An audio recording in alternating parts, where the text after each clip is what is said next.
بيوم حاولت افتعل صدفة تجمعني فيك ولو لدقيقة. بيوم حاولت غير القدر وشوفك لمرة واحدة بعد غياب سنين.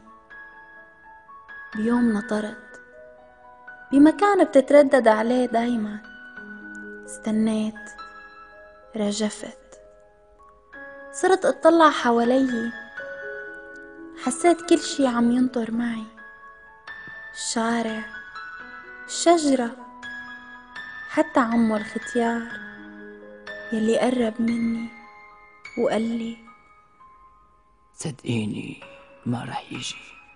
ليش؟ لأنه ما عم ينطرق. بس أنا عم بنطر. وهو لا. طيب وبركي إجا. شو ممكن تستفيدي إذا شفتيه؟ جرعة وجع تعودت عليها، بحملها معي وبمشي. كل هالقد بتحبيه؟ وأكتر يا عمو وأكتر. الدنيا برد يا عمو، رجعي عالبيت. أكيد ما بيستاهل كل يلي عم تعمليه مشانه. رح أنطر كمان، وإذا ما أجا رح ترجعي تنطري مرة تانية؟ لا. شو حلو مبدأ القطار يا عمو، ما بينطر غير يلي عم ينطره. معك حق.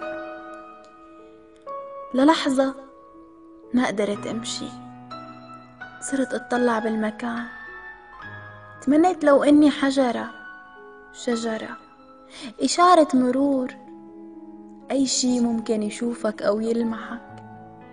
حسدت الجماد، حسدت البشر، المي، الحجر، كلهم فيهم يشوفوك وأنا لا.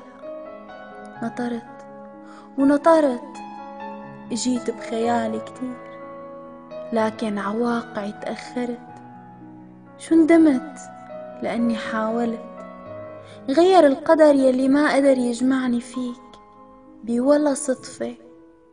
مشيت، يئست من إني ممكن شوفك، حسيت قديشك بعيد، ويمكن بعد هالنطرة ما ضل عندي أمل.